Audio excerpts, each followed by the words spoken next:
They said he was finished, an overrated flop. Kylian Mbappé, once the golden boy of the French football, finally got his dream, moved to Real Madrid. But it quickly turned into a nightmare. Horror shows in El Clasico, missed penalties, fans and pundits whispering the unthinkable. Madrid made a mistake, Mbappé can't handle the pressure, he's not the guy anymore. But here's the thing about the Frenchman, he's just reminded the world exactly who he is. This is the rise, the fall, and the rise again of the Kylian Mbappé. Let's rewind. Mbappé was born into sport. His father, a football coach, his mother, a former professional handball player. But it wasn't just the talent that set him apart, it was obsession. While other kids had posters of superheroes, Mbappé had only one idol on his bedroom walls, Cristiano Ronaldo. He studied him religiously, every trick, every finish, every movement. From the moment he could run, he had one goal in mind, to prove to the world that he was next. By 11, Mbappé was already a sensation. The biggest clubs in Europe came calling, and yes, Real Madrid was one of them. They flew him to Spain, gave him a private tour of their training ground, and even had Zinedine Zidane personally welcome him. That was where it all began. Madrid's obsession with Mbappé was born. Even as a boy, they knew he was special. But they had to wait. Because first, France had to witness the rise of their generational talent. At just 14, Kylian Mbappé joined Monaco's academy. 2 years later, he was already making history. On December 2nd, 2015, at just 16 years old, Mbappé made his professional debut, breaking Thierry Henry's record to become Monaco's youngest ever player. But it was 2016-17 season that truly changed everything. See, Monaco weren't supposed to win anything. Everyone knew PSG on French football, a one-club league if there ever was one. But that year, Monaco flipped the script. With a squad full of young, hungry talent, Bernardo Silva, Fabinho, and the veteran Radamel Falcao, they didn't just compete, they dominated. And leading the charge, a fearless 18-year-old phenom, Mbappé. 28 goals, blistering pace, and a calmness. But his true statement came on the biggest stage, the Champions League. Round of 16, Manchester City, Mbappé tore them to shreds, scoring in both legs, while Pep Guardiola could only watch in disbelief. Then came Borussia Dortmund in the quarterfinals. Another brace, another masterclass. But here's the thing. It wasn't just the goals, it was the swagger, the fearlessness, the aura. He wasn't playing like a wonder kid, he was playing like the real deal. And just like that, the transfer war began. Real Madrid wanted him, Barcelona wanted him, Man City, Arsenal, you name it. And top club in Europe would have killed to get him. But one club refused to be outbid, Paris Saint-Germain. It took some convincing and a casual £180 million, a world record fee for a teenager. But they got their man, and just like that, Kylian Mbappé became the most expensive teenager in football history. If there were any doubts about whether Kylian Mbappé could handle the pressure, they vanished instantly. In his first season at PSG, he linked up with Neymar and Cavani to form one of the most feared front threes in Europe. Mbappé racked up 21 goals and 15 assists, helping PSG to a domestic treble. But his crowning moment? It didn't come in Paris, it came to the biggest stage in world football, the 2018 FIFA World Cup.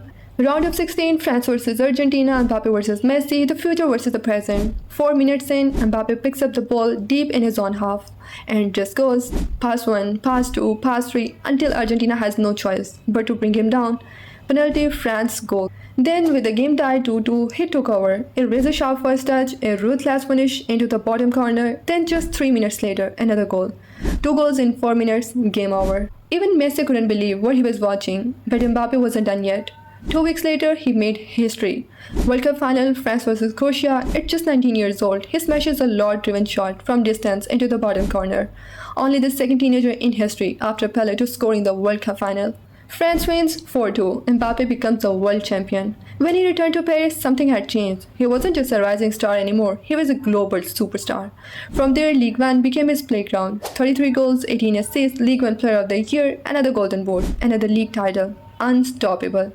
But he wasn't just tearing up France, he was ending dynasties in Europe. Champions League 2021, Barcelona vs PSG, back to the Camp Nou, the site of the PSG's most humiliating night in 2017. But this time, there was no comeback, because this time Mbappe was here. He dropped a hat-trick on Messi's home turf, a performance so cold even Messi could only watch. Just like he had to watch in 2018, when Mbappe ended Argentina's World Cup dream. That night, PSG didn't just win a match, they found their new king. Goodbye Neymar, hello Kylian. By 2022, Mbappe had conquered France. Multiple league titles, Golden Boots, Player of the Year awards, you name it. He even surpassed Cavani to become PSG's all-time top scorer, all by the age of 24. But one thing still eluded him. That one thing he would always dreamed of. Real Madrid. Then came May 2022. The world was ready. The stage was set. After years of flirting, of speculation, of near misses, it was finally happening. Kylian Mbappé to Real Madrid. The reports were everywhere. Deal done, medical scheduled. The next Galactico was ready to wear white. But then, out of nowhere, PSG pulled off the unthinkable. Mbappé stayed, and it wasn't just that he stayed, it was how he stayed. He personally called Florentino Perez to deliver the news. Madrid were stunned, the world shocked. But how was this even possible? Well, PSG moved heaven and earth. They gave him a deal like football had never seen before, reportedly worth £600 million over 3 years. But it wasn't just about the money, it was the power. Whispers swirled about influence over transfers, tactical input, coaching decisions. Some reports even claimed he had a say in who the next manager would be. He wasn't just PSG's star, he was their ruler. At first, it looked like a dream. He was the face of the club, the leader of the project, the king of the Paris. But here's the thing. Power breeds expectation. Expectation breeds pressure. The 2022-23 season started well enough. Mbappe was still scoring, still winning, still dominating. But behind the scenes, chaos. The first real fracture came during a League One match versus Montpellier, the now infamous penalty drama. Mbappe and Neymar clashed on the pitch. Both wanted to take a penalty. Mbappe demanded the ball. Neymar refused. Tensions boiled over.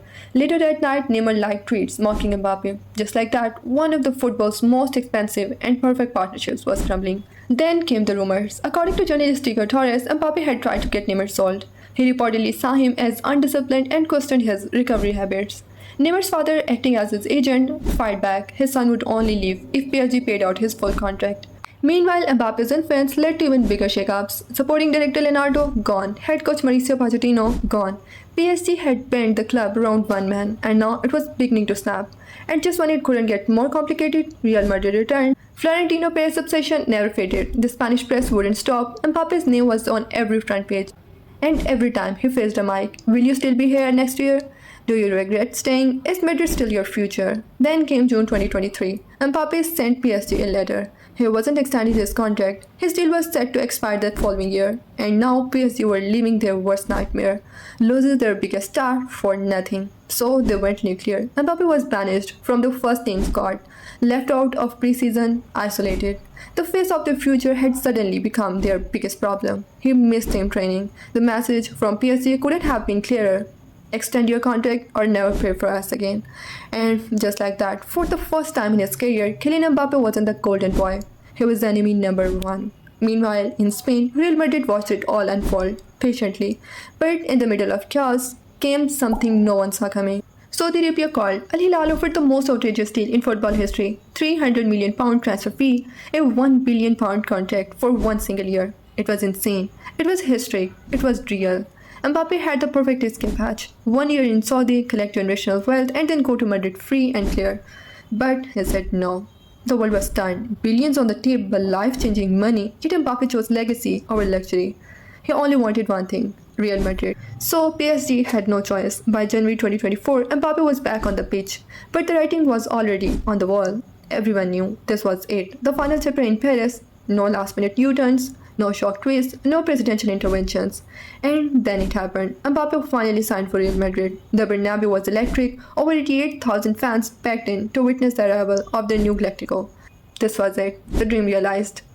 But then it all went wrong. The excitement vanished within weeks. The confidence crumbled within months. In the dream, it started to look like a nightmare. Because this wasn't PSG anymore. At PSG, he was the king. He had freedom. He had power. He had the team built around him. But at Real Madrid, no one cares who you were yesterday. If you don't perform, the fans will eat you alive. And in those early months, Mbappe looked lost. In his very first El Clasico, Barcelona set a trap. He was caught outside 8 times. That was 47% of his total outsides for the entire season in just one game. Then came the penalty drama, a crucial miss against Getafe. Another in the Champions League versus Liverpool. The goals dried up. Yes, he had a few, but this was Kylian Mbappe, the man who walked into Madrid saying he wanted 50 goals in his debut season. The man who was supposed to be unstoppable, but he wasn't. He looked uncomfortable, isolated, out of sync. You see, Carlo Ancelotti was playing him as a central striker, but Mbappe does his best work off the left, a position already owned by Vinicius Jr. And then came the backlash. The internet turned on him. Overrated, League One merchant, mistake of a transfer. The memes were endless. Mbappe stopped smiling. He stopped being Mbappe. And just when he needed peace, more chaos hit. His legal war with PSG exploded into public view. Off the pitch, he was now battling for millions in unpaid wages, bonuses, and loyalty clauses. On the pitch, he was struggling. Off the pitch, he was still fighting. It felt like the walls were closing in. But if there's one thing you need to know about Kylian Mbappé, it's this. You can doubt him, you can mock him, you can try to write him off, but you can't stop him. Slowly but surely, something changed. He started linking up with Vinny Jr. and Jude Bellingham. The chemistry was clicking. Then came January 2025, a must-win match against Valladolid. Mbappe hat-trick, pace, power, precision. The Mbappe we all knew was finally here. But the real moment, the one that shook the world, came 1 month later. Champions League, second leg, Real Madrid versus Manchester City, hat-trick Mbappe. A cold, effortless lob over Ederson in the opening minutes, a savage ankle breaker on Guardiola, followed by the rocket into the net, and then step over after step over on Phil Foden. Cut inside, left foot, bang. Game over, statement made. For the first time since arriving, he wasn't just a Real Madrid player, he was their hero, he was him. So now the question is, what happens next? Is this the start of Mbappe's long-awaited legacy in Madrid, or is there still more turbulence to come? Let us know what you think in the comments below. And if you like this story, make sure to subscribe and tap that bell